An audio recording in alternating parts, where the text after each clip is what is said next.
The following is a presentation of Tuning into Sci-Fi TV, the viewer's guide to genre television.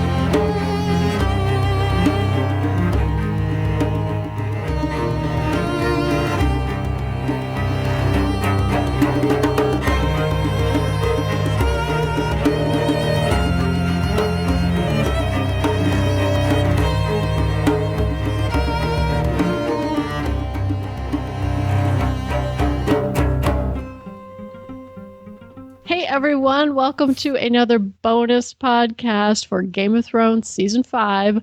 I'm Wendy Hembrock, and I am joined again by our small council. Let's go around the table and introduce yourselves, please.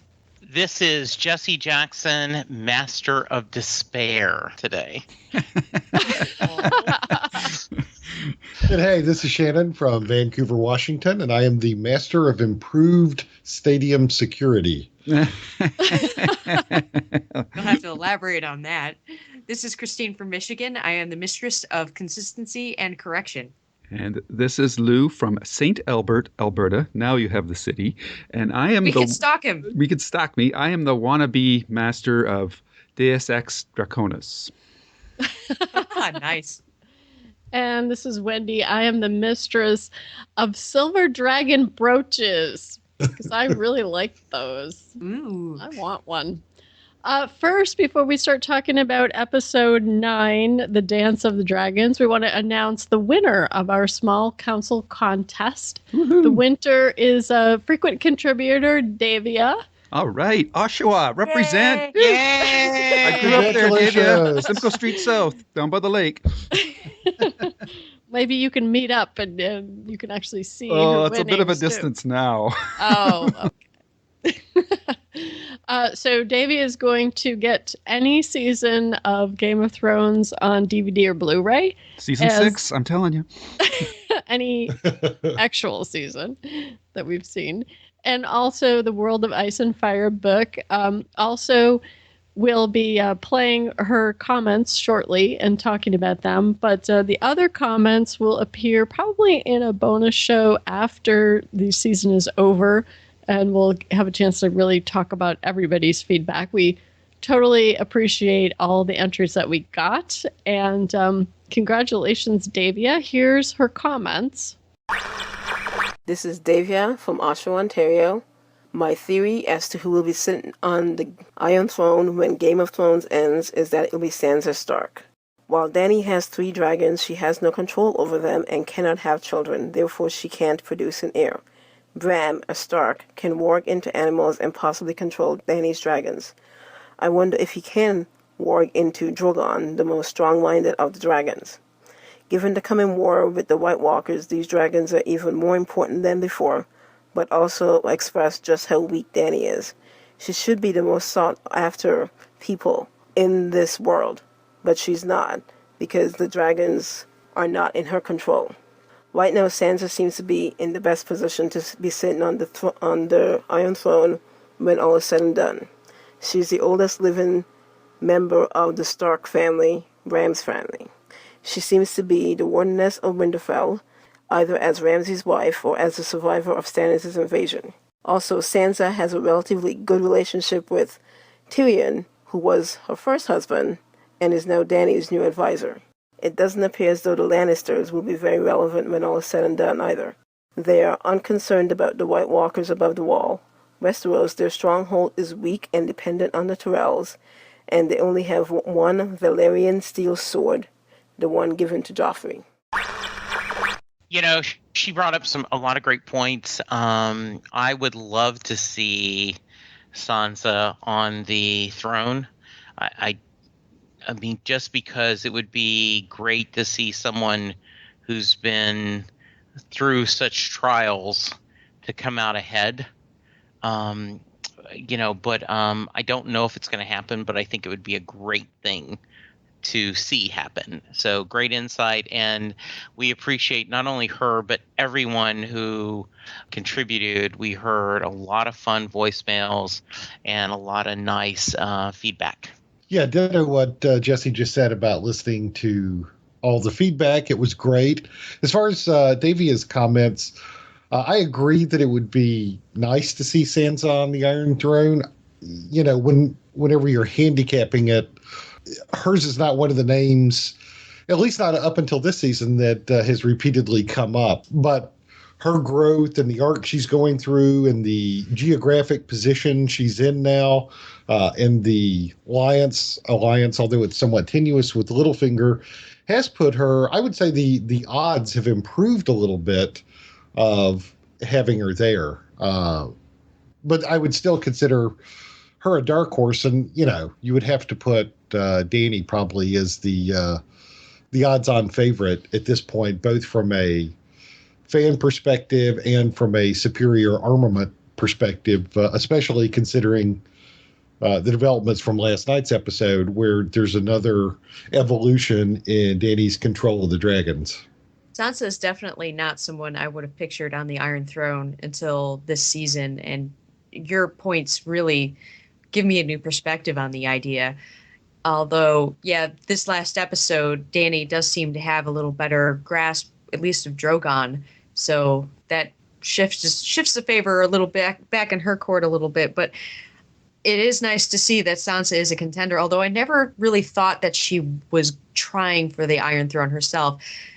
Earlier, and she always wanted to marry the king, but that was more of a little girl's fantasy of being a princess and having all the wonderful parties and stuff to go to, never really having anything to do with power. But she's definitely trying to get the power back in her home. So maybe if she gets a hold of that, she might set her sights a little bit higher. I really like your pick for Sansa now. Especially, I think she's gained a lot of traction these last couple of episodes, especially now that she knows that her brothers are still alive, and we know that one of them's got powers, so that she could really use to her advantage. And things with Stannis in this episode have knocked him down a peg, at least in my opinion. We'll get into that later on in the discussion. But I think she's coming like literally out of the blue here, which is kind of cool to see. So I hope it plays out that way. I totally agree. Sansa has potential as an up-and-comer. Davia's comments, because remember, we've been running this contest for a couple of weeks, so her comments came before this episode 9 aired. So we hadn't seen Dany do what she could do with Drogon yet. But this might become a technical question, but assuming that we get our wish and Ramsay dies, I think technically Sansa's a polygamist, right? Or a bigamist. She's married to 2 people. She's married to Tyrion and she's married to Ramsay Bolton. So I could picture a scenario where you have Sansa reunited with her first husband, Tyrion, and the 2 of them ruling. That would be kind of a really good combination. Okay, first off, that's too much of a happy ending for this show to ever do. That was my undercurrent thought. Well, Yeah. it could be dumb luck, right? It's not Because- that they planned it; it's an accident. Because remember, I was like, right when at the purple wedding, I'm like, look, they kind of bonded together. She's gonna realize that he's a good guy, and then of course. That's an interesting point, Wendy. I wonder what the law is regarding, the consummating of the marriage, not consummating, marriage in between. I mean, that's a whole weird book to open. You get married, but it's not consummated, so it's not official. Then you get married for realsies, and then he dies, and then do you have to get married again to that first husband, or do you just need to seal the deal? How does that work? It's probably like Henry VIII and Cromwell and all that. It just depends on which religious institution and political hierarchy you have in your pocket. Yeah, I think you're right. And they made it a big deal about they never consummated the marriage. So I think maybe in a lot of ways they don't think that they were really married. Yeah, maybe that could be true. I don't know. I also wanted to add one other comment because I do agree, although Dany did demonstrate some powers about being able to, ride her dragon from a Khaleesi leadership standpoint this week. I don't know. It was almost like she ran away from home and her responsibilities at the end of the episode. So, in my same fantasy in which Sansa and Tyrion are being responsible and running the kingdom, I'd like to see Dany living on Dragonstone, probably with her dragons, occasionally warged by Bran, flying up on Khaleesi jet on the weekends to the Wall just to keep the White Walkers back, occasionally. And when will your fan fiction be coming out? I know. This is what we love about this show. So we also got some listener feedback. One question we got from our editor, Brent, that I want to pose to everyone. It's in relationship to Cersei and her current incarceration. And his question is, where's the Mountain? He's unstoppable. He seems to be loyal to the extreme, to the Lannisters and her in particular. And what do we think's going to happen there? If you are pulling for Cersei, I think the Mountain is what you're kind of counting on, right? That he's alive and go storming into the dungeons and release her. But I'm worried. I guess worried is the wrong word. But my theory is that he was mostly dead. And after Miracle Max gets him back up, he will not seem like the dark version of Miracle Max, doesn't he? He will not be loyal to the Lannisters anymore. He'll be to this evil Mad Max. Yeah, yes. Will he sing too? Yeah, well, now you're confusing young Frankenstein and will he refer to Qyburn as father? Yes. He won't ask for hot water, that's for sure. Yeah, I think we have not seen the last of the Mountain. Yeah, Qyburn's one line on the subject, dear Brent, was "the work continues." I think that was sort of a hint that maybe this will be her other way out, since she's really not going to confess, although maybe she will. It depends on what happens first, I guess. I really want to know what he's doing with the Mountain. I mean, he wasn't really dead, so he can't be Frankensteining him. What is happening under that sheet? Yeah, I don't know. Maybe they should get Victor Frankenstein from Penny Dreadful over there to help him out or something, because he certainly looked like he was pulling a Frankenstein with the Mountain. And I have no idea where that's going to go, to be honest.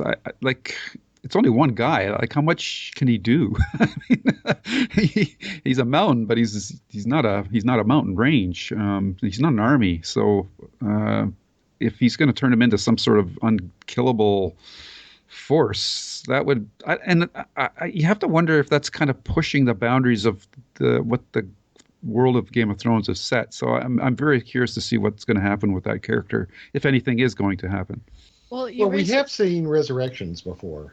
Yeah, but they've really dialed back from what was in the book on that area. So, well, I think that's part of the thing about Qyburn, right? Is he's a maester who isn't sticking to the maester rules, and so I think there's a possibility maybe he is doing some magic that's sort of zombieizing him, or maybe he is unstoppable or unkillable, that he could bust her out. But to me, that seems like a long shot.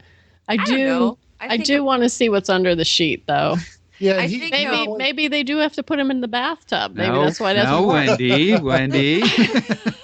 And Wendy, to your point, Qyburn did have that story about being kicked out of the Citadel for playing with the dark arts or looking at the connection between life and the afterlife and doing unnatural things. So yeah, he has played in that arena before.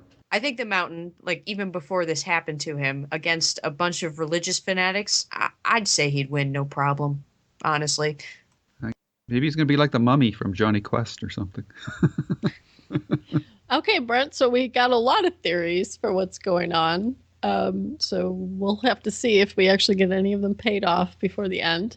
We also got feedback from Davia, our contest winner. This was not an entry into the contest, but feedback she sent by email talking about how Stannis must die after watching the most recent episode, and commenting about how even Selyse had a heart for the daughter she seemed to hate her whole life, and she kept hoping the grayscale might protect Charisse, which was one of my speculations, was maybe her grayscale was somehow going to give her some powers. But what do you guys think? Stannis must die? Oh, absolutely. I think this is truly, if there's been a darker episode, I don't know which one it would be. But I found really interesting, and I had read this, the link where the showrunners on Entertainment Weekly talked about, this plot point. And I thought they made a good point that Game of Thrones world is magic is real, and sacrifices they've seen worked. So, we look at it as, this is crazy.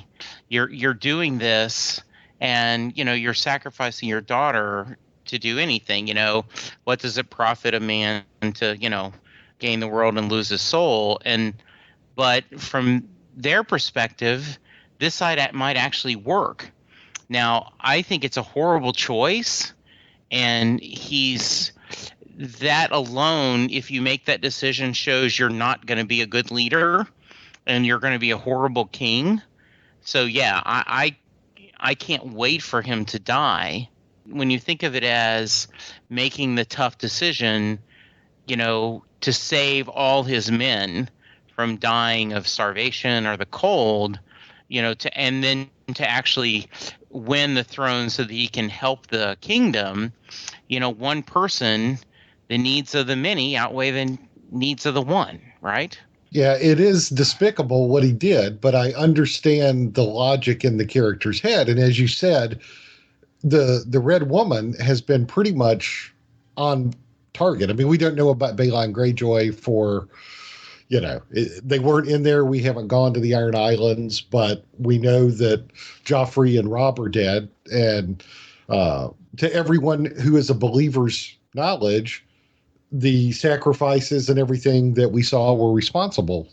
So it's one thing to have faith. It's another to have proof, or as close to proof as you're going to get in a world without camcorders and documentation and whatnot. And so there's every reason in Stannis' head to believe I am at my last resort here, and as unspeakable as the last resort is, that's what I have to do, and I have to make the hard call here. And a lot of the outrage or hand-wringing over this is like, oh, how could he do that? People forget that Stannis has always been kind of a stick in the mud, hard ass, stick to his guns kind of character. And when we first met him and Melisandre, they were burning people on the beach, and he killed his own brother with a smoke baby. So it's not necessarily all that far out of characters. But as an audience member, despite his grammatical correctness, which I would stand up and ride or die for, I think he's on his way out. I think he's got to die. Jesse, you said you couldn't wait for him to die. I think I can wait for him to die. I can wait until after he's killed Ramsay and Roose Bolton. Okay. Then he can die. And you're right, Shannon. It's true. This is actually not out of character for him at all. Even I said, I think last time we were asked if we thought he would ever go this far. And I had to admit that I thought if push came to shove, if he got desperate enough, he might be willing to do it, because he's that type of person. Once he's decided he's going to do something, he's going to use any means necessary to get it done. And he has decided that he is going to attack Winterfell, and it's not happening. This is the only way he sees to make it happen, and there is no going back from this decision. He doesn't know how to back off. This is the person he has always been. And it's very interesting how we as an audience will look at all of the things he's done up to this point. He's killed his own brother. He's killed other relatives. He's killed people who were loyal to him but wouldn't convert to the Lord of Light. And none of that really fazed us too much. But this was a little girl. And for some reason, that is crossing a line for us. I think it's an odd commentary on us as people. Why wasn't all of that stuff horrible enough? He had to push us this far before we really got mad at him.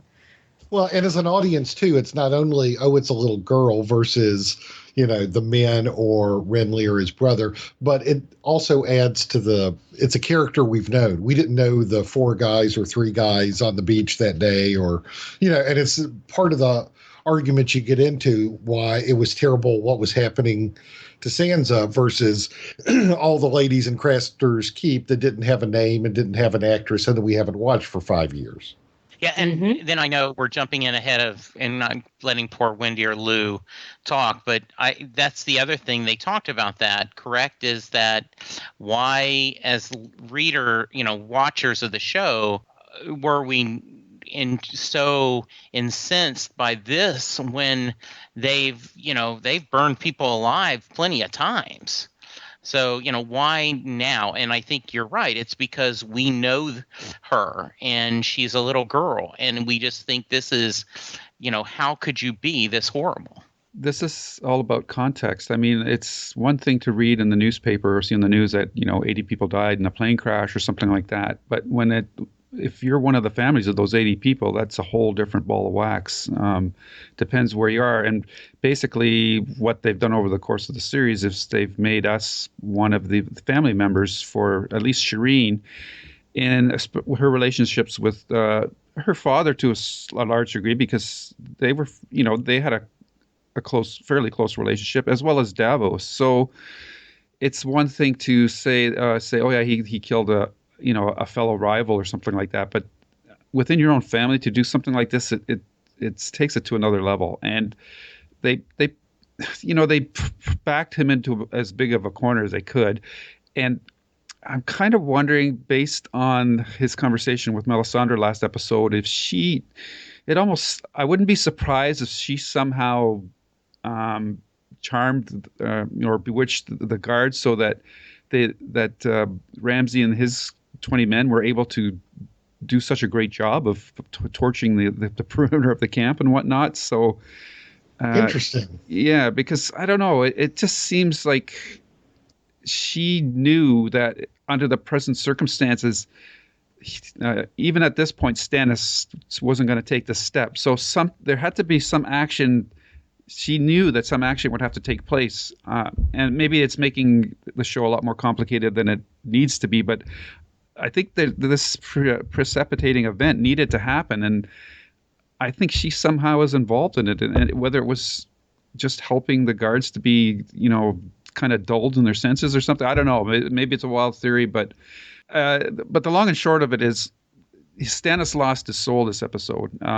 And he could very well get to the throne, but once he gets there, he won't keep it very long, because now he'll do anything to keep it. And when you do that, you're just painting a target on your back, and he'll be killed in short order, one way or the other. I agree with Christine. Stannis needs to die after they take Winterfell and reinstate Sansa as the Wardeness of the North. Then it's open season on Stannis. I'm fine with that. One thing that I think is interesting as I was listening to you guys talk was part of the reason why we're so angry is because we were starting to like Stannis because of that really touching scene he had when he told her the story about her grayscale. And that was kind of the first time we saw, and I even joked, his heart grew 2 inches when he told that story. And it's very similar to what happened with Jaime, because everyone hated Jaime. Jaime's the guy who pushed the kid out the window, and he's having, Right. then he went on his little redemption road trip with Brienne, and then he was, raped Cersei.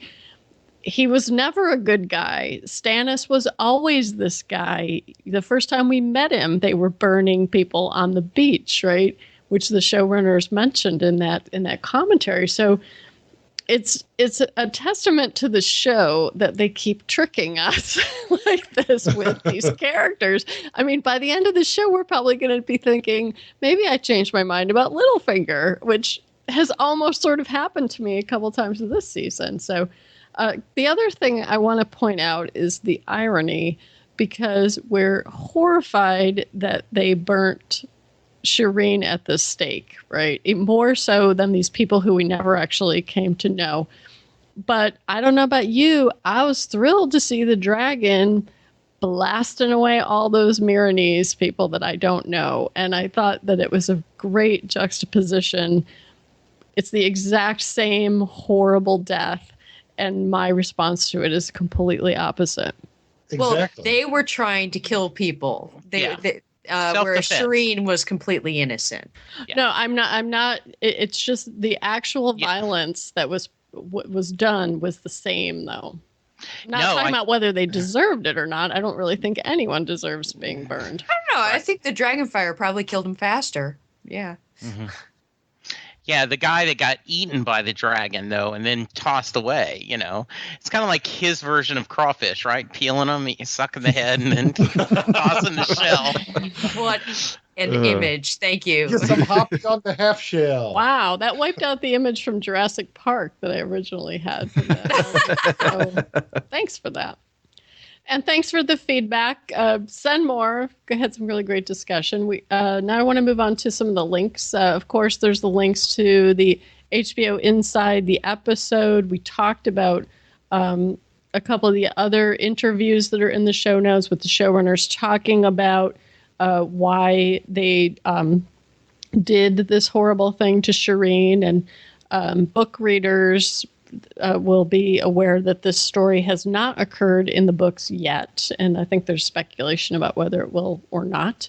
We also have a couple links to interviews with Liam Cunningham, who plays Davos, talking about working with the actress who plays Shireen, and also Ian Glenn talking about Jorah's journey, and inside making of the massacre at Hardhome. And we also have a totally awesome link to something. It's a couple weeks old. It was a benefit for Red Nose Day, which is artists who raise money for charity. And Coldplay actually did a spoof as if they were going to create Game of Thrones, the musical. And they got a lot of the cast together. They got Liam Neeson to narrate this sort of making of documentary. There's a couple of songs you get to hear. It's absolutely hilarious. And definitely check it out. Yeah, I haven't watched the musical yet, but a couple of the other links I've said, so I'm really looking forward to hearing the musical. I don't know if we had the link on it where Jon Snow sings Wild Thing to Ygritte. That's from it. That's actually from it? Yeah. Okay, I watched that part of it and loved it. So, yeah, I'm looking forward to seeing the whole thing then. Yeah, same with me. I have not watched that musical thing yet, but it's on my to-do list. Every interview I see with Liam Cunningham, he strikes me as being very similar in temperament to the character he plays. He's just a super good-natured guy and has that great accent. So that's also a good one. Same with Ian Glenn too. I mean, he's far less tortured than Jorah, but he just has that plummy accent, and you can listen to him talk about anything. And he's obviously given a lot of analysis to building his character and his devotion to his Khaleesi. I do love it's a 12-minute long video of the attempt to make the Game of Thrones musical. There's lots of good songs. You don't get not all of them are full songs, but there is at least, I think, 5 different songs that they put into it.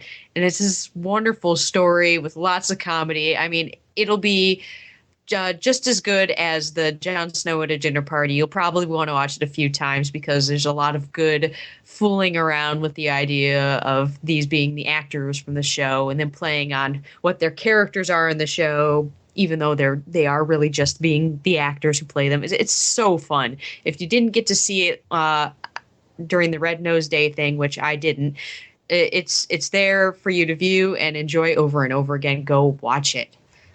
Yeah, it's a lot of fun bits in there. I think my favorite is the supposedly tense moment between the actors that play Reek and Ramsay. Yes, that was awesome. That they look at each other and then they get in front of each other. The tension, Yeah, yes. that was really well fantastic. played.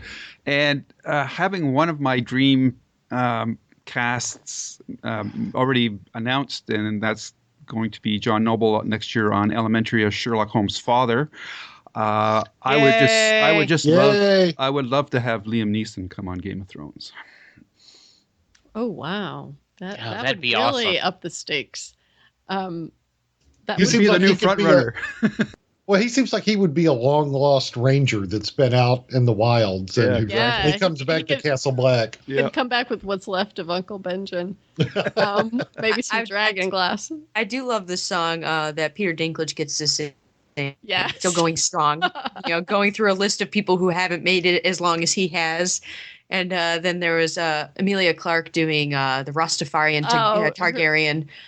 Oh, I did That was see a snippet hilarious. of that clip. Yeah, that was pretty funny. The one thing I really liked was Mark Addy, who played Robert, coming back, Yes. and he's like, "I thought Sean Bean was going to be here. He owes me money."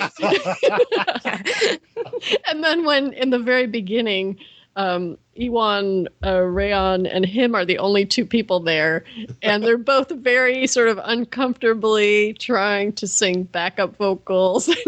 they just did a great job of. There's a being great little bad. bit between the kid who plays Jojen Reed and Samuel Tarley. Just their orders for lunch, and the kid who plays Jojen playing up on the idea that he has the sight. I think that will be a bad choice for you. Yeah, I think you should go with the drumsticks. It's really funny. So it's That was really definitely- funny. And then, yeah, because really all he wanted the nuggets. He wanted the Yes. nuggets. That was the only reason. But yes, the way he did, go with the drumsticks, and okay, yeah. And I got to give it up to Chris Martin because a lot of singers are not funny, but he was funny. So those are all fun. Check them out, all those links.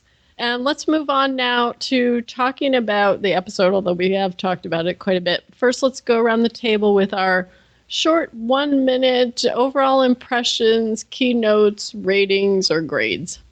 Good episode. If you define good as telling a good story, keeping you captivated for the hour, but it was.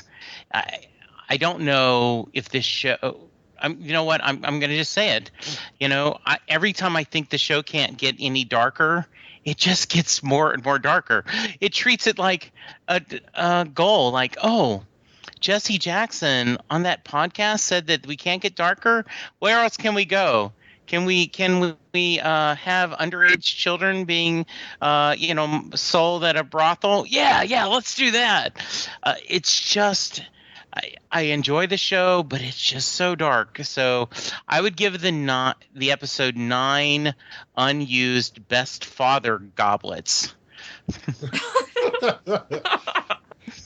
Wait,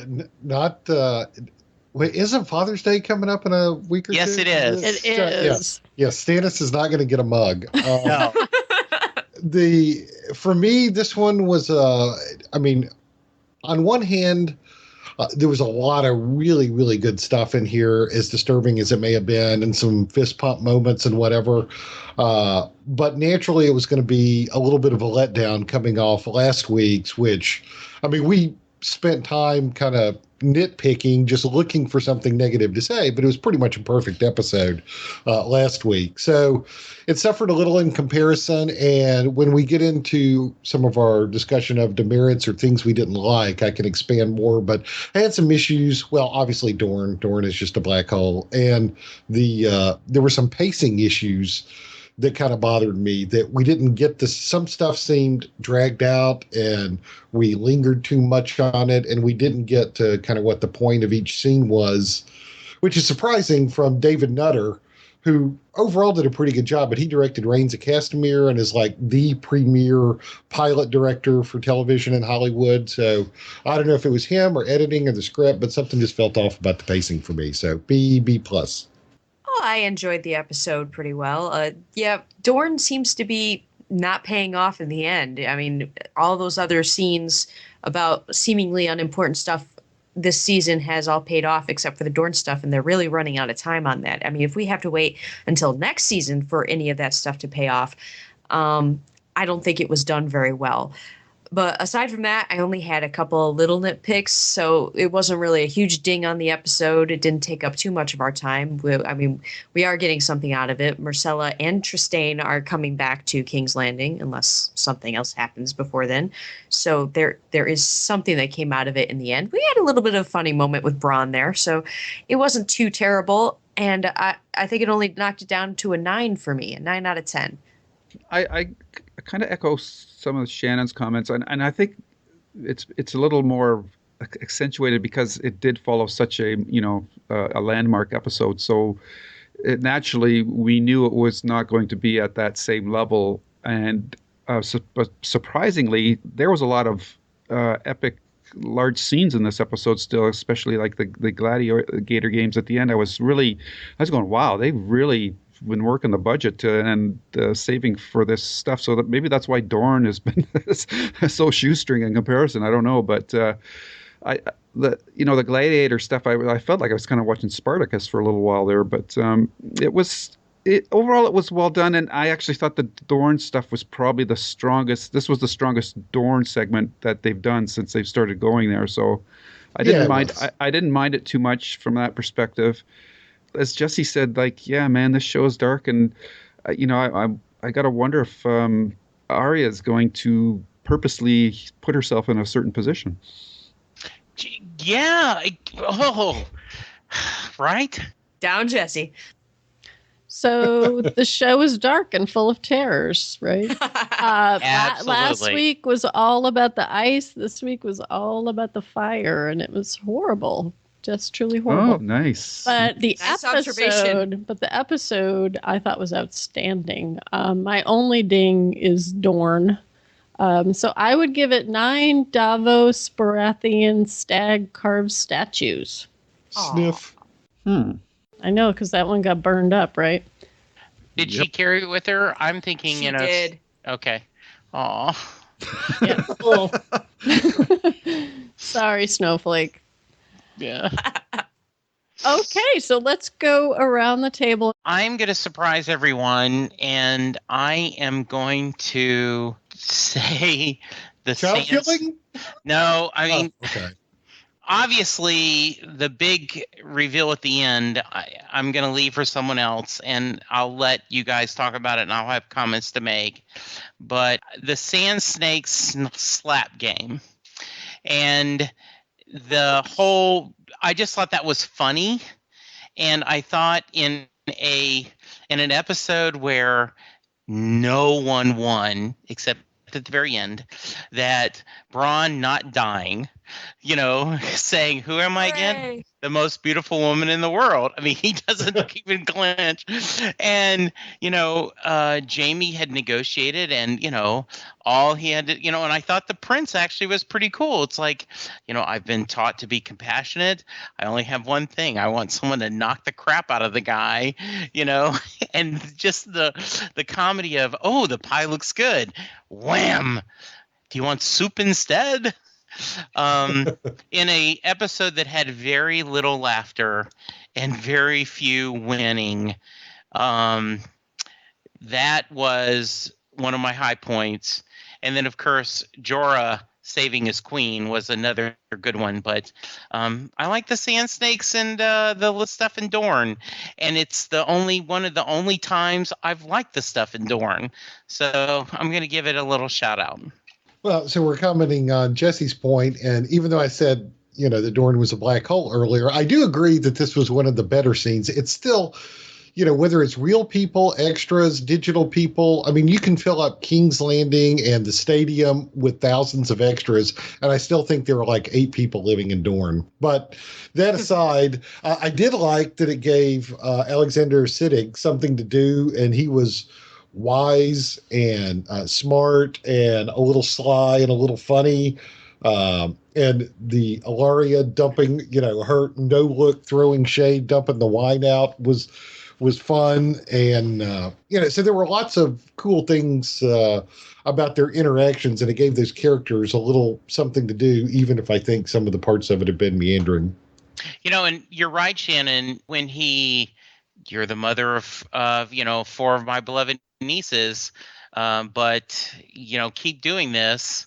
I believe in second chances, not third chances. I mean, he came across as a ruler this time, and we had not seen that. Once again, Yep. kind of like the Arya stuff that you go, why didn't we get this in the middle of the season? Why didn't we get? I mean, you could have done if Jamie had just gone and not done the Napoleon battle plan. You could have just had this discussion almost immediately. True, you wouldn't have gotten, the whole cell things and everything, but it just would have made a lot better story. Well, I had a little bit of a disappointment with the Dorn stuff. We didn't get to hear Bronn sing again. And now I don't think he'll be singing for a good long while. His poor jaw. Yeah, but I enjoyed that. There was a little bit more of a character development with the Sandsakes, although the whole plan, the whole like revenge, start a war thing going on, in the end, it really feels like a bunch of kids trying to play at war and failing miserably when dad catches them and puts them in their room. It felt so unimportant with everything else going on. I did like to, seeing Doran finally act like a king and, get to show us why he's the one in charge. He does have a little power. He has a bit of a spine there, and his decisions made perfect sense. There's no reason for a war over something like this. It was, what happened to Oberyn was legitimate the way it happened. He stepped in to do a trial by combat and he lost.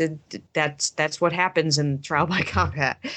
And he said, I'm not going to disobey my king. So, of course I will send Myrcella back, but you better take Trystane with him. We have an agreement on this. And you know what? He better get my brother's place on the council. And, these are all good, good points. That's good democracy or whatever I'm trying to think of. My vocabulary is failing me right now. But diplomacy. Thank you. And yeah, so, he makes a great ruler, and the only thing that really fell flat in this whole Dorne storyline so far was the Sand Snakes and their mother, or the one's mother, I can't remember her name, and their plan. It just seemed really ill thought out and poorly executed and kind of pointless. But I liked everything else in the scenes this week. Yeah, I think you guys have captured all the good moments, and like, to me, this really is echoing, like, people are complaining about this. The book readers are complaining about when the show deviates from the books, but unfortunately, in this case, it followed the books pretty closely, at least up to where I read. Because when I was reading this stuff too, I thought this isn't going anywhere, and as far as I know, it never does. But if this is the extent of the Dorne sequences in the series, I don't know, but you have to kind of wonder if it was even worth doing. I guess the only thing that's coming out of this is potentially Dr. Bashir is sending his son into a situation where he's probably not going to come out of it alive, because once Jamie and his niece, in quotes, go back to King's Landing, they're probably going to be thrown in the jail too, which kind of makes me wonder. I realize that they don't have wireless transmissions and whatnot, but the news, what's going on in King's Landing, that would be like number one topic on the news beats going around the grapevine. So you would kind of think at this point, I don't know how much time has passed since they've been captured, but you would think at this point they would be hearing about what's going on in King's Landing, and would have second thoughts of sending anybody back there. I guess no one talks to the south, man. Well, it takes a long time to fly there, maybe. For those ravens to get over. Yeah. For me, there was a couple highlights that we didn't talk about. One was the way, and I give David Nutter props, because they're in a beautiful space with that gold dome ceiling, and he shot Jamie from below. So Jamie looks way more impressive than he is when he enters to get for happy hour with the prince. Yes, that was a great shot. And Thank you for so that was mentioning that. they did a great with the space that they had. He made wonderful use of that space. And also, I just have to think that the prince is playing the long con here. I don't understand what his goal is. I mean, and maybe truly is just he doesn't want war for his country. but it seems too easy, and he seems too forgiving. So I'm really curious what his long play is, and maybe it's just to get Tristane in there. I'm not sure. I also loved when he confronts Ilaria, and I think Shannon mentioned about, I have 4 nieces, and that's the only reason I'm putting up with you. And then when he forces her to recommit to him, and he says, I believe in second chances, I don't believe in third chances. And I'm going to be really curious if the Sand Snakes looked very disgruntled, and they didn't bend the knee that we saw. So curious if they're going to maybe sneak aboard the ship that goes back to King's Landing, or send Tristane with some poisoned gifts. Who knows? But I don't think that story's over. But I do wish it was more interesting than it has been. Yeah, I think there's more to it than meets the eye. I don't have any knowledge on that because they've deviated so far. But to your point, Wendy, Siddig did a great job of playing it 90% sincere and maybe 10% calculating beneath the surface. I thought that was a really good performance there that could lead you to believe that there might be something, whether there is or not. I mean, it was not just all Mr. Happy Time, open faced, let's make friends. Yeah, I mean, I don't think he's forgetting what they've cost him. I don't think that's forgotten. So I'm really hoping that the Sand Snakes are something that will come up later in the storyline, something that the showrunners were told about in the plans for the future books, that they really felt they needed to introduce them now so they don't come out of nowhere later. Yeah, that could be. But I did find that Prince Doran was the most interesting he's been so far this time around. Oh, and one little nod to a bit of humor in one of the scenes at Happy Hour, as you so put it. Jamie getting to put a little fatherly disapproval in his daughter's choice of dress. Yes, that was good. Yeah, aren't you cold? Exactly. Yeah, no, I'm accustomed to the climate. I wonder what he was looking at. I don't know. Oh. Ew. I thought it was odd, though. Isn't Dorne like the hottest place in all of Westeros? I mean, like, isn't that the only place a dress like that would be appropriate, temperature-wise? Drogon, his arrival, I mean, obviously, as a book reader, this is kind of the end of the published material. So I knew this was coming, and I just can't believe how well they did that. I mean, for a TV budget, it was A plus plus plus plus. I mean, compared to. Wait. Since when does this show have just a TV budget? Well, I mean, even on a TV, but it's not Avengers: Age of Ultron or Interstellar or whatever, where they can spend $250 million. But just the way that Drogon was realized was unbelievable. The detail when he finally landed, and then they did that close up of him just kind of screaming right there in Dany's face or to the people behind her. The detail on that was amazing, and he had a personality. I mean, there's this thing. Amelia Clark is sticking her hand at a tennis ball, and not only did the dragon look real with the tendons and the teeth and the saliva and the smoke and the eyes blinking. But she and the blood on his teeth. Yes, and she did a fantastic job of doing reaction shots to something that wasn't there, but also her confusion, a little bit of fear, a little bit of pride, a little bit of empathy. I mean, just a lot of. We've talked about Dinklage and some of the others that do great face acting, but Amelia Clark really knocked it out of the park there.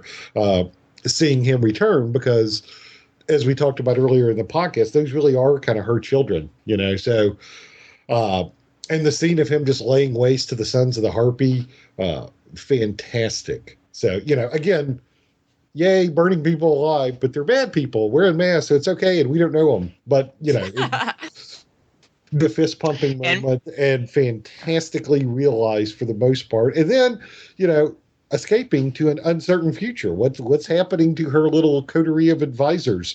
Are they left holding the bag? Are they fugitives? What's happening to the army? It's a cliffhanger, but when you start thinking about it, it's an even bigger cliffhanger for these characters that are now collected that we like and the political stability of Marine. But, Danny rode off on Drogon, so it's cool. Well, Shannon, you said that she's acting to a tennis ball. I think they've actually upgraded creatures of that size to a large green sausage. So, or at least that's how Gren had put it about the giant.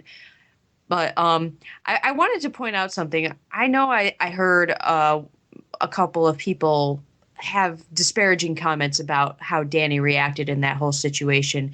I mean, let's face it, when something like that happens, everybody's focus is on protecting the queen, and the queen is not supposed to stick around and try to save everyone because it's not something that she can do. I mean, Dany's never been a fighter herself. She has absolutely never gotten into a fight of her own. She's always been the one being protected. She's supposed to be the political person, and the entire goal there is for her to live to save people later. And at the end, it kind of looks like she abandons her friends to fly off on Drogon. I don't think that's what was happening.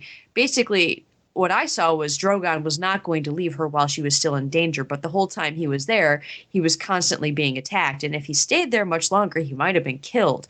And Dany knew he wasn't going to leave her there. So what she did was get on him and give him permission to leave so that he would stop getting attacked. And Drogon is part of the long game, no matter what she wants to do, whether staying in Marine. And just if I could interrupt for a second to your point, Christine, I was one of the people that was one of my editing choices. Like, I think there were too many shots of her in that leading up to the Drogon getting there, of her just kind of standing there. Now, granted, that's a legitimate reaction, like you say, but the way they paced it, it made her appear too inactive and, oh my God, this is going on. So it kind of struck me that way too.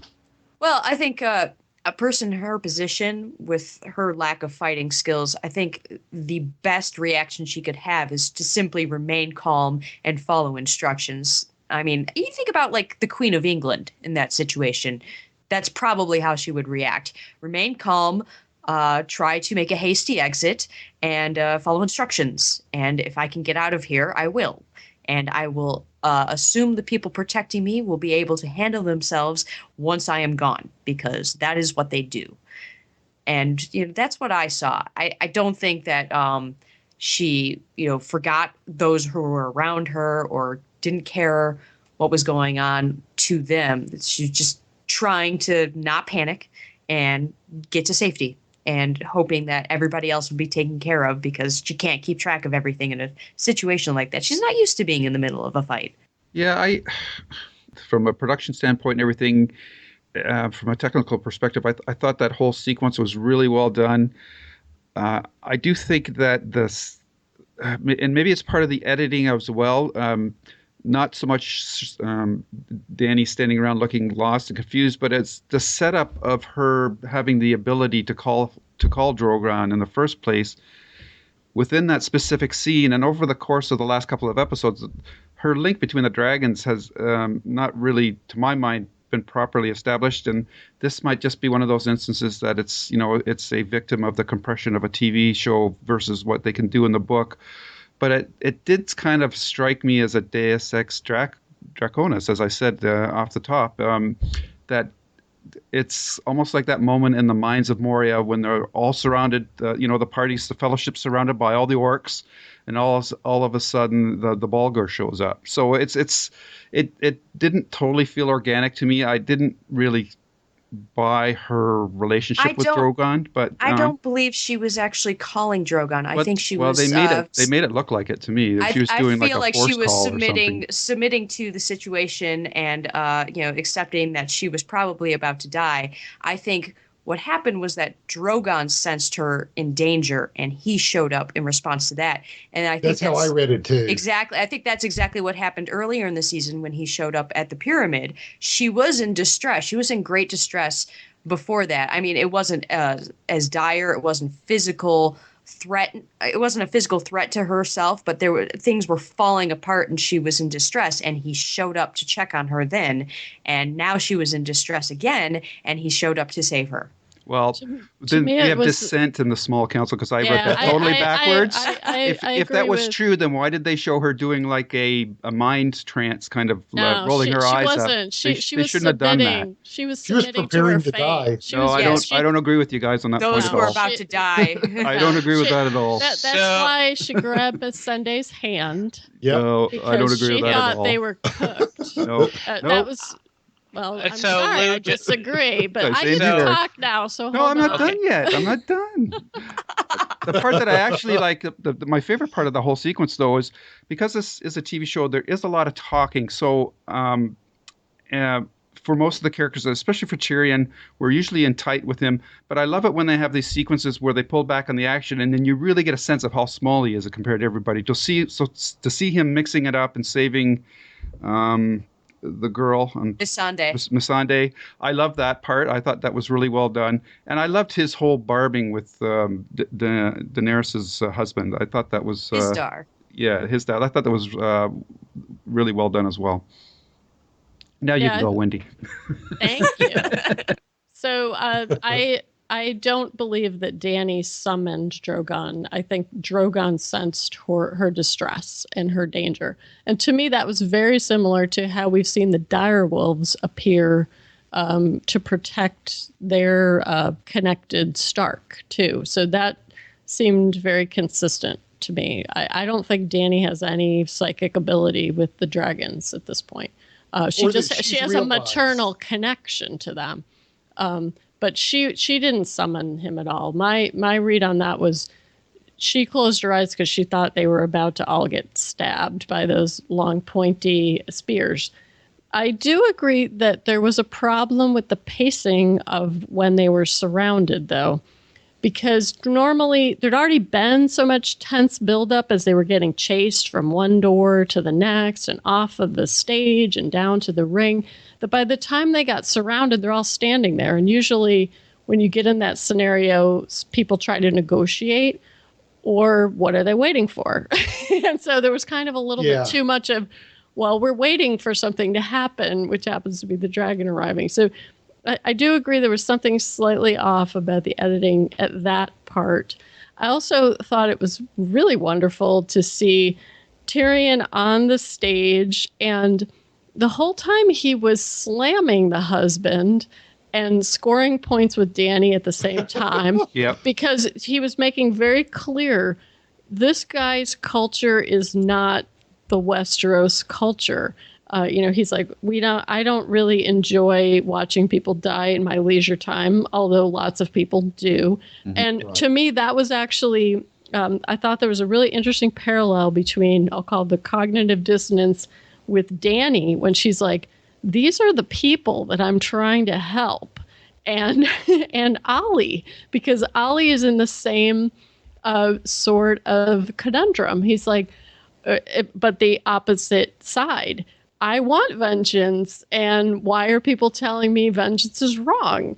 That's the Miranese. And then you have the flip side, which is no, you need to think about the bigger picture and what's our ideal, So I love Tyrion's line about, don't confuse what is with what ought to be.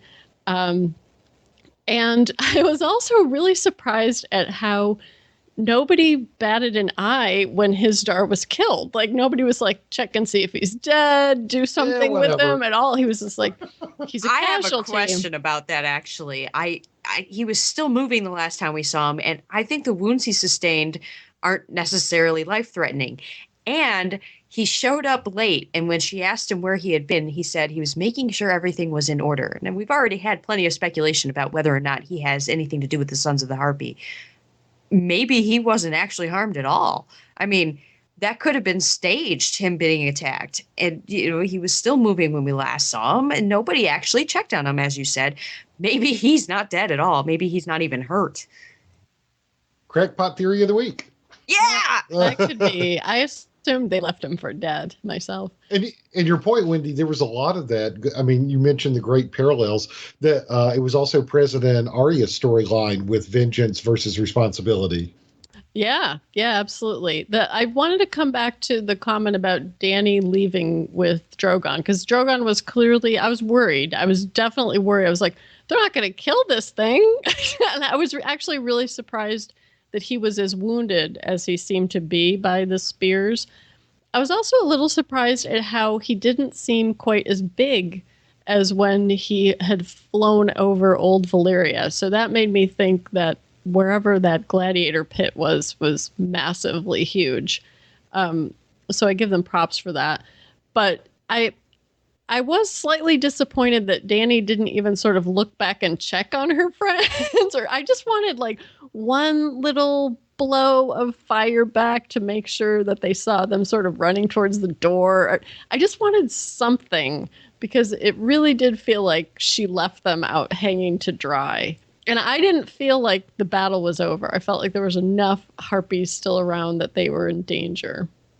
I think in the last sweeping shot, when we get that lovely shot of the four of them looking up at her flying away, really all you can see in the background, if you go back and watch, it's just Unsullied making sure there's no one else going to attack. There aren't any more Sons of the Harpy there. The ones that weren't burned to a crisp ran in fear. Yeah, I agree with that. I thought she was calling the dragon when she was, and maybe she's praying to which one of the gods that's a dragon. I don't know, but I agree with you, Lou. That's looked like what she was doing. I do think that there's somewhere in the middle where, she's reaching out and he's sensing her. Great scene. What I thought was most ironic is, being a non-book reader, I don't know what's going to happen.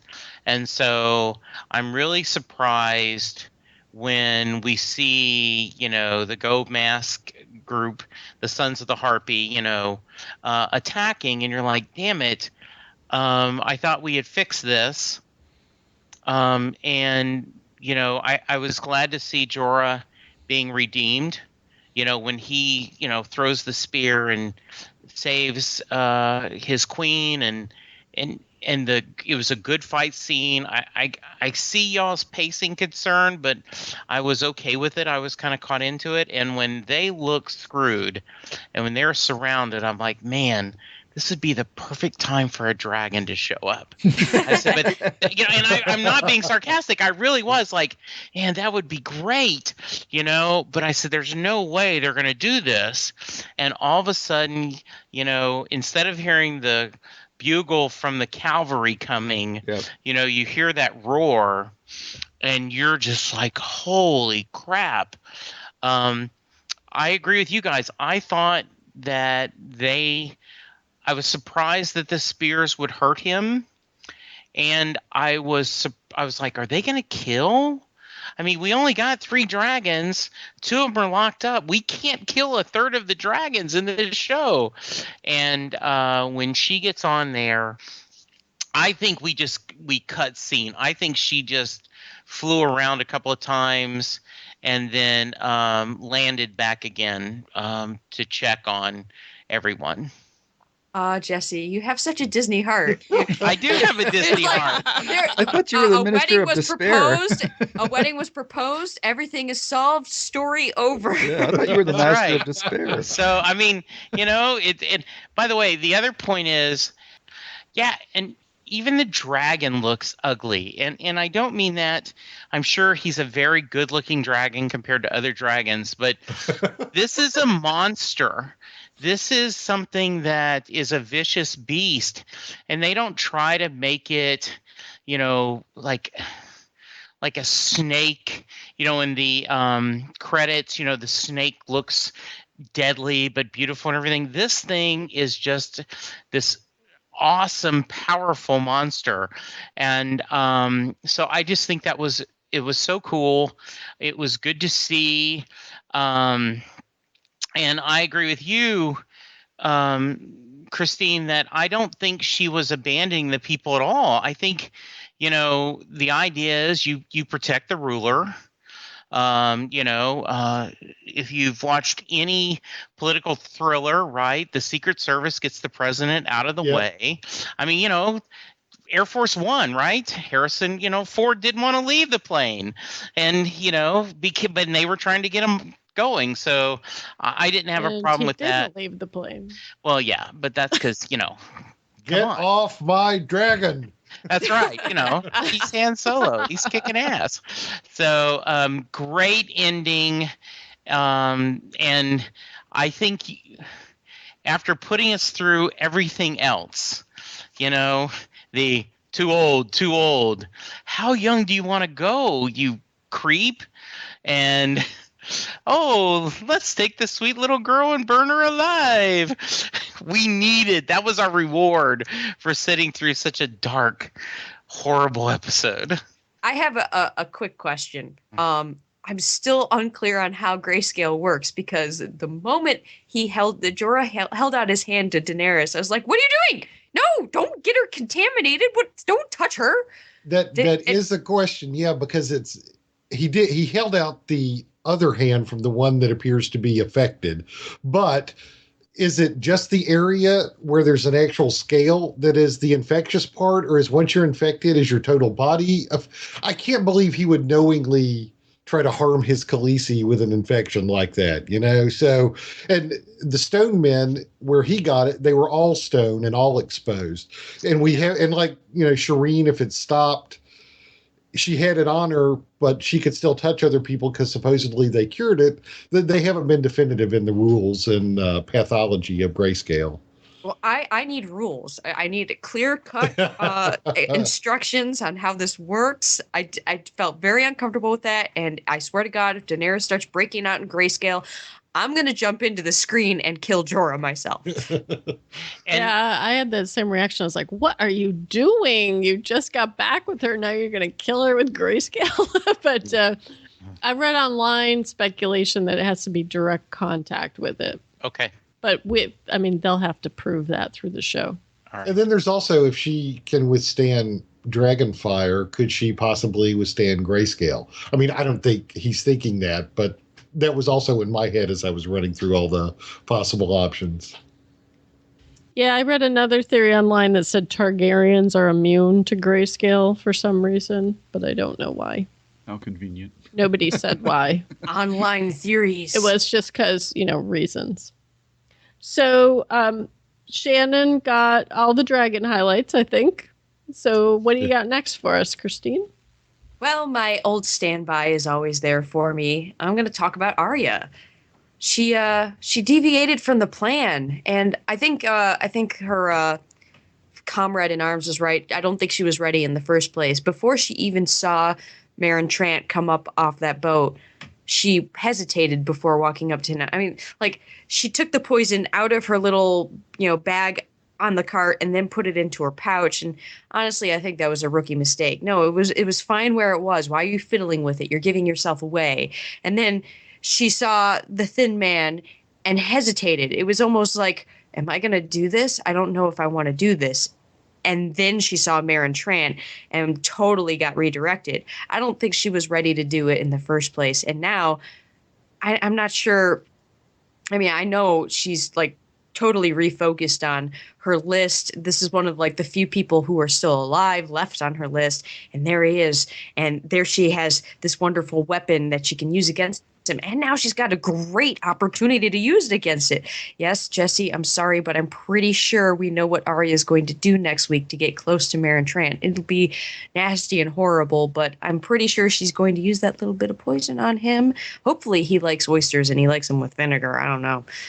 But the question... What I'm worried about is she isn't going to get the chance because, you heard him tell the madam, you'll have a fresh one for me tomorrow, which is so disturbing.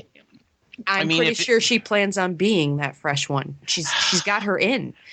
This is a horrible idea. Oh, come on. Don't you have any faith in Arya? She could take him out. No problem. Has she never watched this show? This plan never works. I don't think they have this show on Bravo CTV. Just a thought. But the question for me is, does Jaqen Hagar know what she's up to? It was kind of unclear with that look. I think he does. You think he does? Yeah. I think he's a lot more, I don't want to say all-knowing, but, closer to knowing what she's up to than she gives him credit for. Well, he's a great lie detector. Yeah. He is, Yeah. yes. I think that he does know. I think he knew something was up when she said that the Thin Man wasn't hungry today, and whatever came Although after he that. had a great comeback for yeah, that. Yeah, well, yeah, he did. But yeah, so I think he does know. And Arya's recognition of that. What was his name again, Christine? Sorry, Baron Trent. Baron Trent. Yeah. I was trying to. He looked familiar, but I don't remember exactly what his role was in anything. So I thought it was. I thought she wasn't really, because of that she wasn't ready. Like, is he on the list? I don't remember. Yeah, he Yeah. is. He's on the list? Yeah, Okay. he's on the list he killed Syrio, and he's the one who knifed Ned in the leg when Jaime was fighting him. Oh, okay. He's the gold cloak for Cersei. And he's also the one that beat up Sansa in front of everybody in court, but I don't think Arya was aware of that. Mm-hmm. I know Jesse complains about how dark the show is, but I did have to kind of laugh when Jochen Hagar and Arya had finished her talk, and then that guy behind him got killed over. And he says, "You have work to do." I thought that was kind of funny in a twisted sort of way. Now, here is a concern I have. He stared at her at least twice when he was getting off the boat. And he saw her with the oysters. And when she was pulled into the room with the tray of oysters, he was staring at her. And I don't think it was in a, hey, there's a little girl kind of way. I think he recognizes her, but he's not sure from where. Yeah. And that's a concern of mine. Yeah, I think it was a mixture of both. But I think the second time, like when she was actually inside the brothel, it was kind of that look that you're talking about, yeah. It seemed almost like the same look Littlefinger gave her when she was serving Tywin. The thing that was particularly well done in that episode was I was really worried how far she was going to go. And when the guy came up to her and he wanted oysters, but I actually thought he was going to kidnap her and basically drag her into the room to be the one that was, quote, young enough for Sir Baron Trant. My concern is I think Arya vastly underestimates the danger she's in this scenario if she does try to pose as a prostitute. So I'm worried for that girl, although she's not a girl. She's gone back to being Arya now that she's on the kill list mission. Hey, but we've learned in the past that whenever she's in danger, that's when he shows up. Yeah, and my speculation is he already had checked on her earlier in the day because she was gone a really long time. She was. She got back like late at night, and you'd think he would have said something about that. Yeah, so they laid a lot of interesting ground in that whole segment. But I totally called this earlier that Baron Trant was on his way with Mace Tyrell. So I was very happy that I was like, yep, Mace Tyrell's coming to her. Totally paid off. And hopefully maybe she'll go back on the boat with Mace Tyrell to King's Landing. Who knows? She'll get kicked out of the House of Black and White for being too much Arya Stark. That would be a little sad. I mean, I still wanted her to learn how to be a faceless man. Well, that was the other thing. Maybe that's what she's going to do next week is have a different face. So we'll see her, get to level 3. That would be cool. This guy does not breed a lot of support among his peers, right? He's like, are you buying? For myself, but I don't like sharing. So yeah, come to the brothel with me. Make sure my back is covered, but no, I'm not going to share with you. Keeps asking for younger women. I mean, it is. This is somebody. Now, I'm very happy if Arya kills him. I just am worried that it isn't going to work out that way, right? Because I'm like, oh look, Oberyn's killing the mountain, yay! Tyrion's gonna go free, and Cersei can't do anything about it. Oh shit! So, you're like, oh, Arya's going to kill the pedophile. This is going to be great. Oh, shit. Jesse, all the bad guys die. All the good guys are stalwart and true, and they all live happily ever after. Exactly. Well, this was another one of those pacing issues for me too. Was, I mean, how many awful things we knew Mirren Trent was awful from the beginning, but we had to see it in about 7 different ways. And then how many times did he have to almost recognize Arya or think of her as a young lass to be taken in the brothel? I just felt like they played those beats, each one of those beats, a couple times too many for us to get the gist of it. When it would have been better presented a little more succinctly. Same as some of the other things. They dwelled too. The shots were composed well and well acted, but a little much in terms of getting that story beat out of the way. Shannon, I'm realizing something about you. You What's like your that? episodes tight, and just no room for laziness. Well, some of the things, like the shot with Jorah and Tyrion going through Old Valyria, I mean, that could be languorous and set a mood and all that. But for stuff when you're trying to convey some tension, yeah, I like it to not draw out as much. And, if we've got the information needed for the character beats and the plot beats, then we can move on. So, but, different people react different ways. Like Jesse was saying, it made his skin crawl and made him hate Mirren Trant even more and worry about Arya's safety and question whether is she going to try to kill him or, oh my God, is she going to try to go undercover as a, young prostitute or, so it affects different people in different fashions. But to me, it was just a little much. Well, to me, it was a little bit much to believe that nobody noticed that this girl's following us for so long.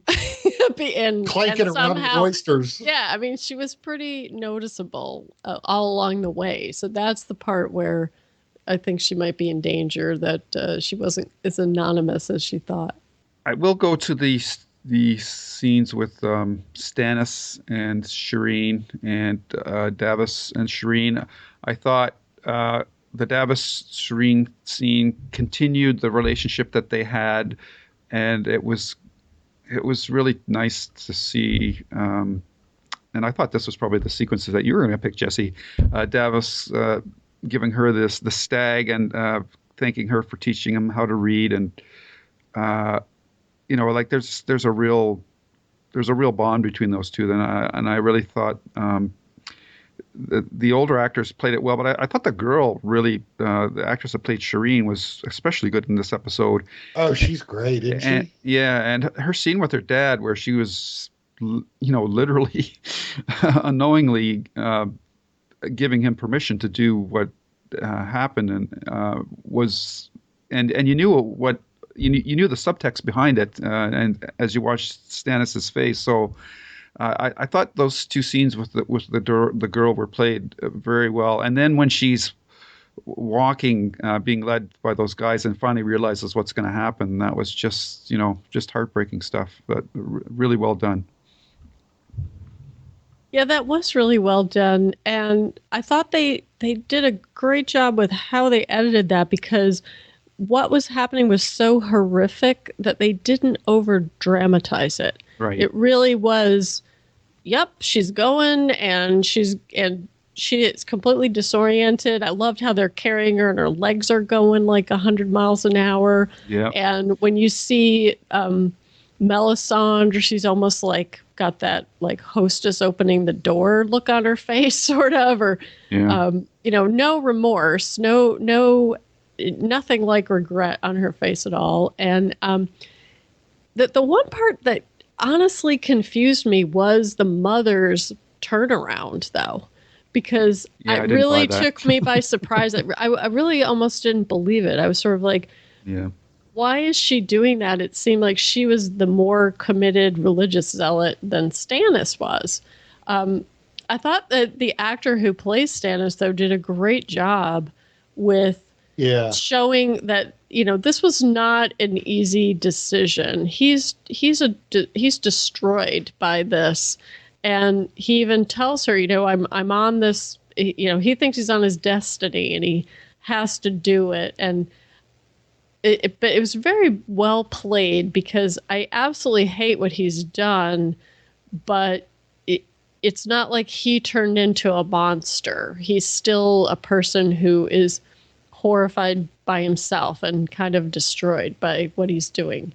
I really loved the scene, and it's actually been this whole through line of reading with her relationship with Davos to teach him to read, and the title of this episode is this history that she's reading, and it's about two brothers fighting over the throne, and I loved when Stannis says, who would you back? And she's like, that's the wrong way to go. You're not supposed to be doing this at all, which I loved. So it was so poignant. You kind of knew what was coming. I love the scene where Davos is trying to convince him to let Shireen go, and how you can almost see on the tip of Davos's tongue that he wants to say, don't kill your daughter, sort of. I thought it was beautiful when he gave her the Baratheon stag. There was just so many really nice beats that made it even more heartbreaking and horrifying when she got burned. Oh, did you read the Liam Cunning interview yet, Wendy? Yes, I did. And the actors gave each other gifts on Yeah. the last day, and they both, unknown to each other, gave each other something with a stag on it. And I was like, oh. Yeah, I thought that was fantastic. That guy just seems like true blue. He really seems like an awesome guy. I mean, I know that the reason Stannis sent him back to the wall was so that he would not be there to protect Shireen. But do you think he knew what was going on? Because He wouldn't have left if he knew it was going to happen. But I think he was worried that it would happen. Right. Heck, I was worried. As soon as I realized that he was leaving, I'm like, oh, that's it. It is done. So, a couple of points. One, I thought that at first Stannis was going to be too much of a coward to attend when he's, where's my father? Where's my father? Where's my father? And then you see him. And then I'm going, and was it Christine's theory that Shireen isn't Stannis' daughter? Yeah, I should probably say something about that. So I'm sitting there going, okay, that's why she broke down, because she knows that this isn't going to work because she doesn't have royal blood. And that's why she was going to go through the bluff, and then she decided she's going to lose her daughter for nothing, and they're going to confess that. And this way, Shireen won't die, right? Because Jesse doesn't want to see the young girl burn to death. So he's grasping in his mind for, in this effed up Game of Thrones world, what is the Walt Disney answer? And I still think that's a valid theory, that I don't think that the mom had enough courage this late in the game to try to confess it. But I think that's the reason why she ended up giving in. And that was why, because she is more of the zealot, and she's the one that's been like, oh, you should have sex with the crazy, dark woman, and she can give you a son that I can't. And, this is the Lord of Light wants you to have sex with this woman and, burn people alive, even my brother. So I think that's the reason why she ended up collapsing and losing her faith, is she knows that this isn't Stannis' daughter. Interesting. That Stannis isn't, Shireen isn't Stannis' daughter. So there. The only thing I would add to the discussion of that we haven't covered, I mean, everybody in it just acted their ass off, as disturbing as it was. We were there and present. I mean, Davos and the little girl that plays Shireen, I can't remember her name, and Stannis, the Selyse, Melisandre, everybody, as horrific as it was to watch unfold, they brought their A games to the acting. And the other thing we talked about dualities and parallels between decisions that people have to make and living with their consequences and vengeance versus duty and whatever. I thought there was a nice parallel between Stannis watching what he, quote unquote, had to do for the good of the realm, and then also Dany and her disgust at having to actually clap her hands and start the fighting in the stadium. You know, she clearly did not want to do that, but it was another action she had to take that she thought at the time was for the good of the realm.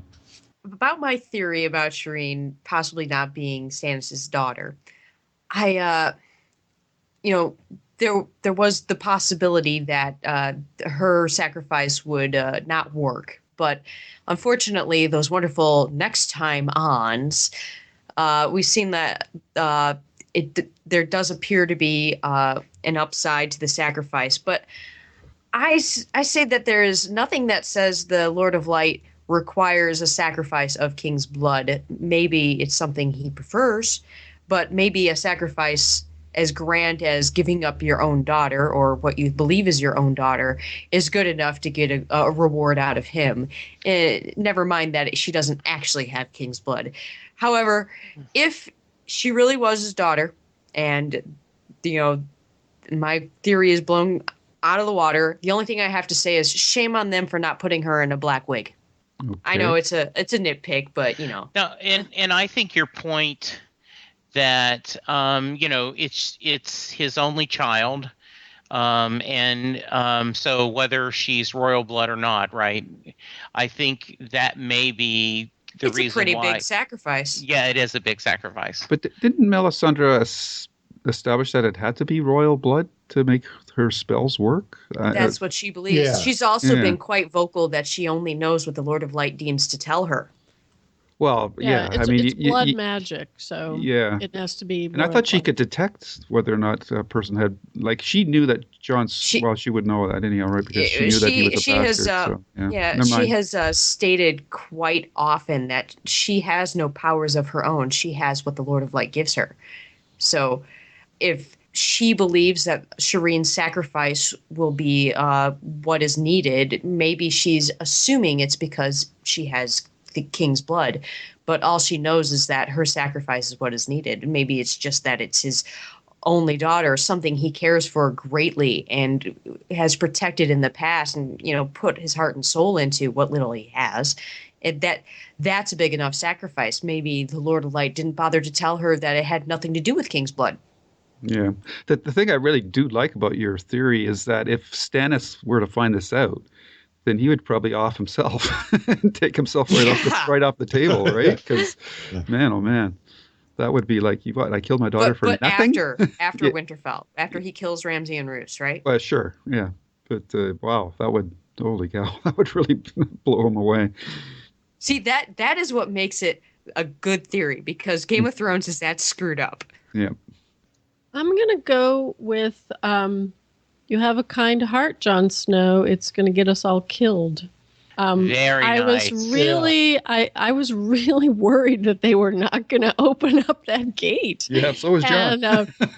And I thought he played that really well. I thought everyone definitely captured that we just came back from getting our asses kicked and we're really exhausted. And I thought the energy was very appropriate when they returned. I loved the look on some of the Night's Watch face when they saw Yun Yun the giant, and I definitely am worried about what's going to happen now with Sir Alistair Thorne and Ollie, who was totally giving Jon the stink eye when he tried to give him a reassuring look, like, "See, I came back," and Ollie's like, "Yeah, I'm gonna kill you, man." Don't.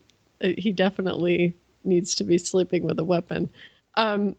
So for me, that was definitely a highlight because I really was worried that he wasn't going to open up that gate. And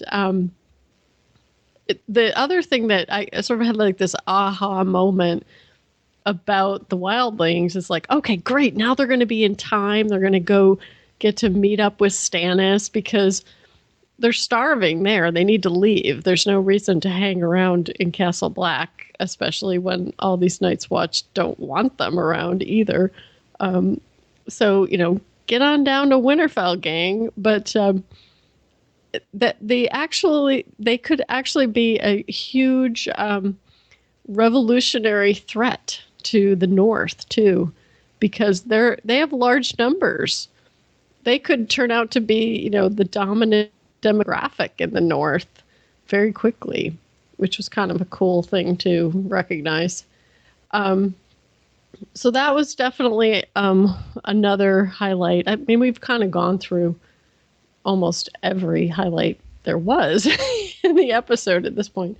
So for me, it was Jon Snow and seeing sort of what's going to be the fallout and the challenges for him now as Lord Commander with these wildlings to worry about. I also really liked when we saw Tormund with the 2 children of the wildling who died last week. That was a nice callback to see them. Yeah, it was on my list of things to talk about, the Sir Alistair playing chicken with Jon Snow. Like, oh, well, am I? What? And it, and I did like that line, "You have a good heart, it's going to get us all killed." I almost went with 9 good hearts that are going to get us killed on my rating. And I do think it was a really good scene of John being all happy, like, "Oh, look, it's Ollie. Hey, how you doing, man?" It's poor John. He knows nothing. I think we've established that already, but So, yeah, interesting thing. And I really appreciate Sam going, you made a difference for this one, you didn't fail this one. So, I think John will always focus on what he didn't do, not what he did correctly. And I think that's part of his charm and part of the reason why he's not going to rest until, he is strong a leader as he thinks he needs to be. Yeah, I had a little Ned foreshadowing though when Alistair Thorne said that to John. I was like, yeah, Ned's good intentions are what lost him his head. So Right. I'm definitely worried about Jon Snow. I wasn't really worried about Sir Alistair not letting them in. I know it sounds weird, there was a whole tension build up there, but I've gotten a pretty good idea of the type of man he is. And while he can be hateful and spiteful and he won't hold back his tongue, he's still a man who's going to follow orders. He is the Lord Commander, whether he likes it or not, and he gave orders to let them through.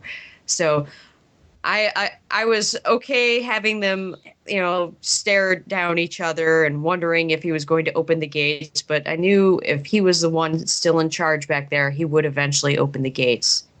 Begrudgingly. He's kind of been like the Snape of this show.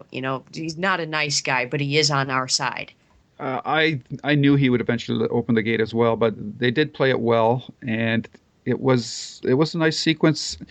And but as I'm watching it, I have to kind of laugh at the snow because it just doesn't melt when it falls on their hair. It really just looked like soap flakes to me. But yeah, well, that's because it's nice big fluffy hair and it's nowhere near their skulls. I guess, but come up to Canada and we'll show you something different. Anyhow, I thought it was well played, and it still amazes me how much special effects they had in this episode to put the giant in there.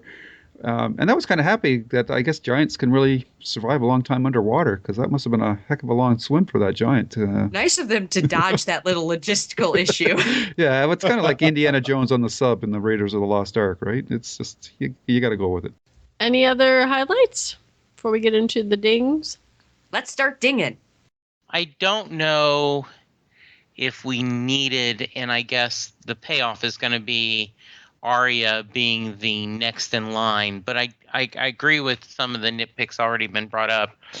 We already thought Sir Meryn, right? Is that Meryn was a horrible person. We knew that, and so, I also kind of felt like they wasted Mark Gandalf, Mark Gatiss. Mark Gatiss. I mean, I think that's a really great actor, and to have him basically do nothing but, roll his eyes at, the jokes and listening to the singing, kind of a waste of that role, him being in there. I think I know. he's Chekhov's banker, though. Yeah, he is maybe, and I think that might be a case, but I think that's my my nitpicking. I certainly, we've talked a lot about the, burning at the stake scene, but as horrible as it was well done. I agree with Shannon. They acted their asses off. I mean, they did something horrible, but they did it well, and you understood why. And I don't think it was just, unlike perhaps some of the physical rape scenes we've had, there's a reason why this is important to the story.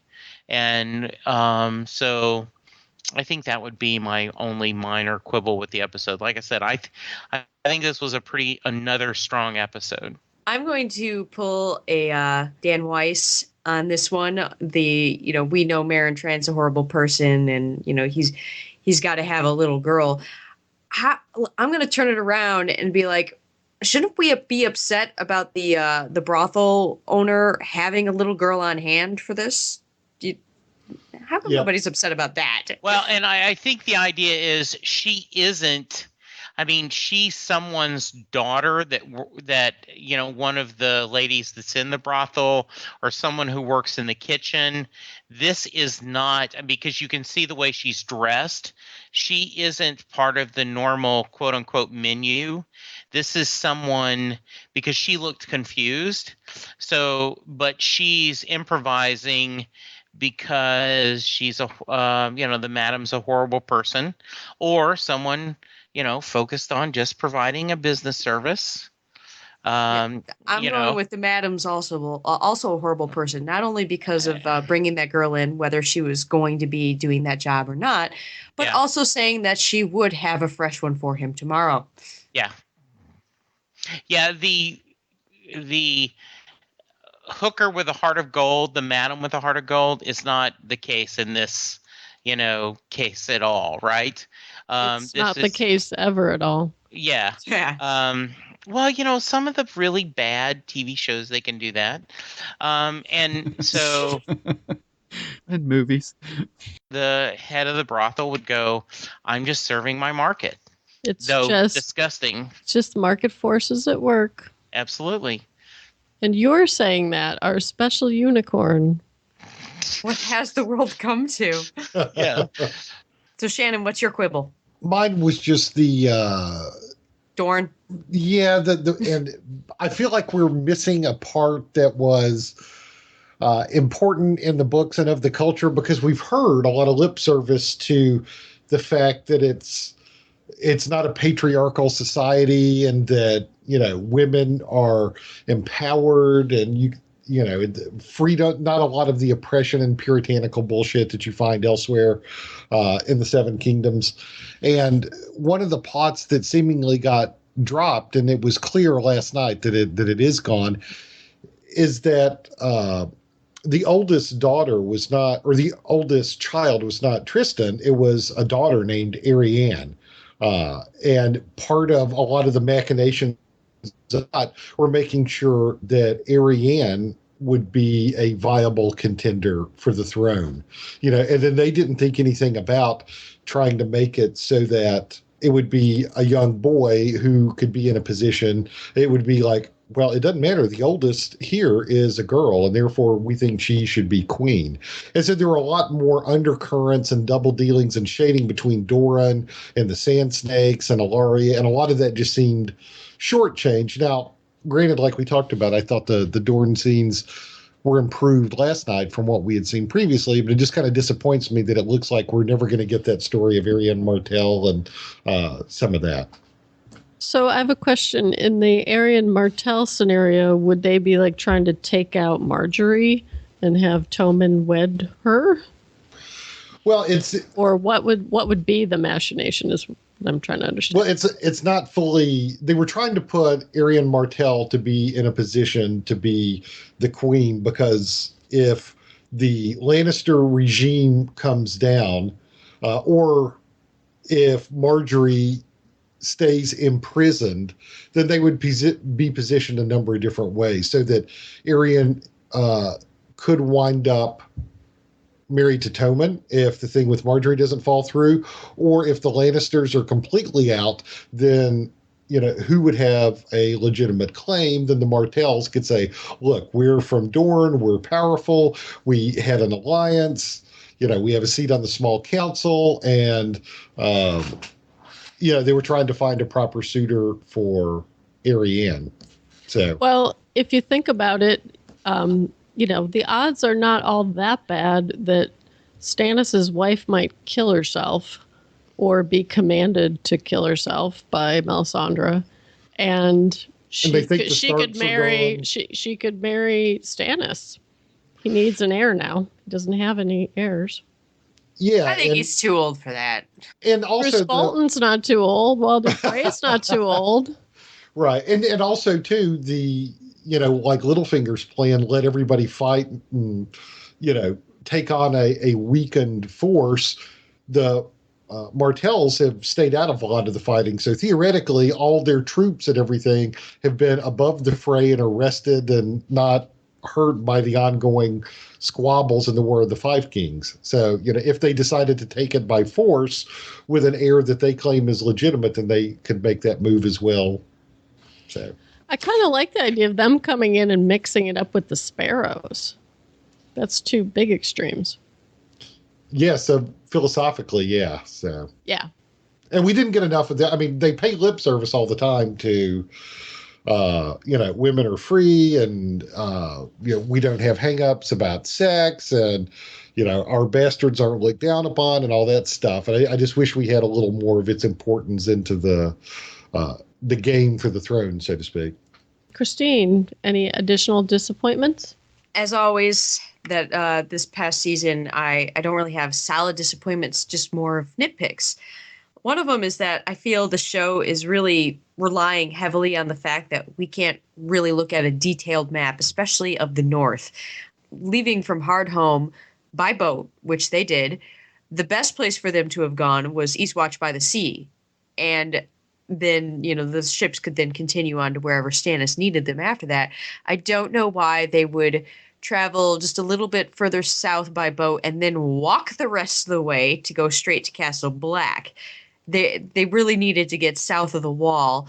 And instead, the show, I think, was heavily using the fact that we wanted this will they open the gates moment happen, and they wanted everything to happen at Castle Black, because we've never seen Eastwatch by the Sea. Why would we go over there? But honestly, logistically speaking, they probably would have traveled around the edge of the wall and just surpassed it, and then walked the safe distance along the wall on the south side. So that bugged me, but it's the show. We don't see the geography. It creates a moment of tension. I give him a pass, but it's something that bugs me. And another nitpick I had was Ramsay had this plan to take 20 men to wreak havoc with Stannis' army. I would have liked to seen Ramsay and his men, even just like for a minute before the tents set fire. It just seems so random. Like, ooh, the tents are on fire. Oh, there goes a flaming horse, and it didn't really have a nice connection with Ramsay. I mean, they did the previously on and to remind us that this was his plan and this is what he was going to do. But this is a TV show. I would have liked to see that connection instead of just have to work it out. I think most of my nitpicks are all really tied into what Shannon has talked about right from the top here. It's from the editing, because they create moments of confusion, for at least for me, that make me interpret scenes probably not the way that they mean to. Case in point, the disagreement that we're having about whether Dany called the dragon or not. And in particular with the Stannis sequences, Davis has read Melisandre pretty well, stone cold accurate all the way through the series, and they show him looking at her and the mother. You know, he's read her plots pretty straight, and for him, I guess the out will be that he could not conceive of something that this horrific. But because of the shots they were making, I just really had struggled with him leaving, and not be, and not knowing that something bad was going to happen. And I don't know, it really bothered me when he left, because he's been so bang on about her and knowing what her game is and or how she operates, that I really had a hard time buying him leaving. And so that was probably the biggest disappointment for me in the episode. And I understand that it could be easily argued that he couldn't even conceive of her being that evil. But I don't know. I still didn't really buy it because of the confusing editing during some of that stuff. Well, for me, it's his character makes me buy it, because Davos doesn't understand that he's smarter than Stannis. He gives Stannis more credit than he should. Yeah, there's a little hero worship and he has a loyalty to him where he's blind to that. And I mean, you got to think about it. It's like, if the guy who cut off your fingers gives you a second chance, in order to go on and not be crazy or bitter about the guy who cut off your fingers, you one way to do that is to believe that he knows some bigger picture, or there's something more than what was on the face of it. To me, it's part of his relationship with Stannis, why he's willing to follow orders. I mean, I think part of it's also just his training, right? He's the hand of the king. Stannis gave him an order, and he gave him a fairly plausible excuse, which was, they might not give us any food, which they might not. So, somebody besides, a kid delivering the paper needs to be there to get them to give us, horses and food and what we need. So to me, he didn't want to do it, but it wasn't implausible that he would do it. Yeah, that makes sense. As we kind of talk about, the other timeline I think that's really weird is, Jon Snow and them come back from the north, very quickly, and I realize the wall in Castle Black is closer, but it took us all season for, them to show up at Braavos. Like, it seems like there's been a lot of things going on. So I think and I just wanted to echo Christine's point, that because we don't have a really firm grasp of how far away things are, that, I mean, right, Brom and Jaime made all the way to Dorne in time enough to, had a venture, get in jail, almost die of poison, get cured of, and our friends from the talk to the bank just showed up, and it's just weird, the timelines. Maybe they had to stop at a lot of brothels on the way. Maybe so. Yeah, they played fast and loose with it. I think the the shorter storylines, like Jaime going to Dorne and Arya's training and Meryn Trant getting to Braavos. I mean, these things probably don't take as much time as everything else that's happening, but it's also not really important to be concurrent with the other events that are happening. They don't affect the longer timeline events that are happening. But to be interesting in a show, we're not going to shove it all into 1 or 2 episodes and then you don't see those people ever again. That wouldn't work for the pacing of a TV show. The fans would not be happy to have gotten all of the Arya storyline in 3 episodes and then not see her for the rest of the show. And the same with what was happening with Jaime. we have to check back in on them every once in a while. So they make those storylines that are actually shorter take longer because it's not really important that they don't match up with what's happening elsewhere in the world. And, it's this odd balancing act between everything happening along a timeline and keeping people interested in all the different storylines in the show. It's something that you don't have to do in a book, but you have to do in a TV show. And it causes a lot of confusion. And I can understand that. I'll come back to the Danny thing. Is outside of whether she called it or not, this is kind of the issue that fantasy has, is these moments where you paint the characters in a corner and then something magical happens. And it was fairly well done, but it still kind of gets into that territory that you can put characters in really bad danger because it's fantasy. Something magical is going to happen, and they're going to get out of it. Which in a tighter or a more grounded drama, they have to come up with a more realistic way of getting out of those situations. But that's part and parcel of fantasy. Either you go with it or you don't. But yeah, that's about it. Before we go, I want to talk about just a little teaser for folks that, before the finale airs, everyone's going to record a prediction of what the final scene of the finale is going to be. Similar to last year, we recorded some predictions. This time we're going to focus even more to be what's going to be the last scene we're going to see. And everyone will submit them to Brent, and we'll play them after the finale and see how we did. So, I feel like you're assigning homework. I am assigning homework. So that's for us to think about. But also, if our listeners want to speculate, feel free to do so also. So are you telling us to burn a neighborhood kid and look into the fires for a vision? Whoa now. Whoa. I don't know any neighborhood kids. I'm sorry. Whatever religious rituals you need to follow, that's all up to you. But before we go, I want to thank everyone for listening and thank our small council again for a lot of thoughtful commentary about this episode. That's one thing I totally give the show credit for, is there are many different ways to interpret events and characters and motivations. So it's always fun to get together and share. And we'll see you again next week. Bye-bye. Bye. Bye, everybody.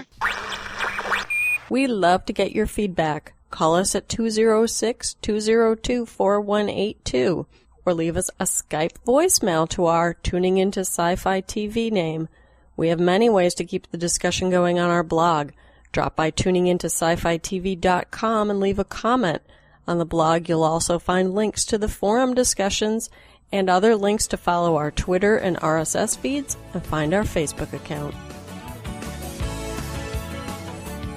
Listen to Tuning Into Sci-Fi TV on Stitcher Radio On Demand. Download the free app today at Stitcher.com. You've been listening to a Game of Thrones special from Tuning Into Sci-Fi TV, Episode 44, recorded June 8th, 2015.